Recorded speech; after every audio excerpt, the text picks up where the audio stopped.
Depois de se consagrar tricampeão mundial na Copa do Mundo de 70, o Pelé, que naquela altura já tinha conquistado praticamente tudo no futebol, começou a pensar na possibilidade de parar por ali mesmo e se aposentar. Nesse meio tempo surgiram algumas sondagens até que interessantes, principalmente do futebol dos Estados Unidos, que buscava àquela altura um embaixador para popularizar o esporte no país. A partir de 71, o New York Cosmos, que tinha acabado de ser fundado praticamente, queria de todo jeito ter o Pelé no time. Ele decidiu então largar o futebol brasileiro e se despediu do Santos em 74, no auge dos seus 34 anos, aceitando jogar lá nos Estados Unidos, indo atrás também, claro, da independência financeira. Claro que o dinheiro que era investido no futebol naquela época nem se compara com o dinheiro que é torrado praticamente hoje em dia, mas querendo ou não, já era um dinheiro bastante alto considerando a época. O anúncio oficial foi feito em 10 de junho de 75, quando finalmente as exigências do Pelé foram atendidas e o Cosmos finalmente poderia ter o rei do futebol no seu elenco. Então vamos fazer o seguinte, vamos voltar no passado e relembrar como foi a passagem do Pelé pelo futebol dos Estados Unidos, aqui nesse Drop Peloteiro.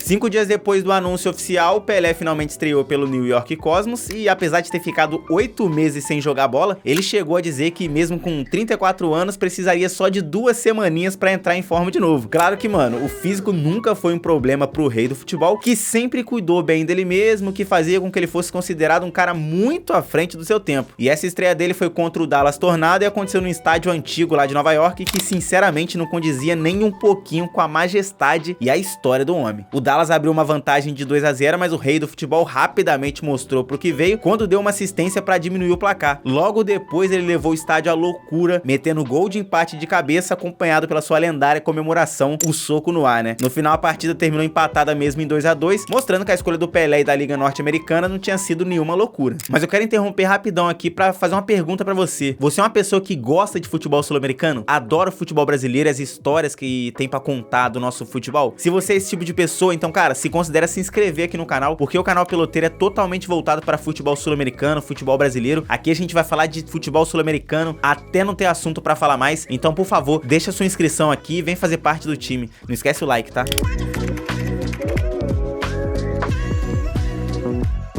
Depois dessa estreia impressionante dele pelo New York Cosmos, ele continuou com atuações impressionantes lá no futebol dos Estados Unidos, mesmo já tendo passado bastante tempo do seu auge técnico e físico, né? E a chegada dele por lá teve um impacto de imediato enorme no futebol dos Estados Unidos, principalmente no New York Cosmos. Isso era muito perceptível quando se via o tamanho das filas que se formavam nos dias de jogo desde muito cedo. E claro que os cambistas, que não era bobo nem nada, acabavam passando a mão e vendendo ingressos para as partidas do rei a preço de ouro. Pelo menos em campo, o Pelé correspondia, né, a esse preço altíssimo, com seu showzinho particular jogando muita bola. As médias de público nos estádios aumentaram consideravelmente, indo de 10 mil, 12 mil mais ou menos, para uma média de quase 34 mil torcedores. E praticamente dá pra dizer que foi o Pelé que fez o americano gostar de soccer, afinal, futebol lá é outro esporte. No total, o Pelé ficou por 3 anos no futebol estadunidense e alcançou números impressionantes de verdade, cara. Ele totalizou 37 gols e deu incríveis 30 assistências, isso só somando os números pela Liga Norte-Americana. No seu último ano dos Estados Unidos, ele conquistou o título da North America Soccer League, para enfim entrar para a história do Cosmos como um jogador, além de artilheiro, um verdadeiro campeão. E animicamente, imagino que tenha sido bons tempos vivido pelo rei do futebol, jogando ao lado de craques como Carlos Alberto Torres e Franz Beckenbauer, colocando o futebol nos Estados Unidos no mapa do futebol, né?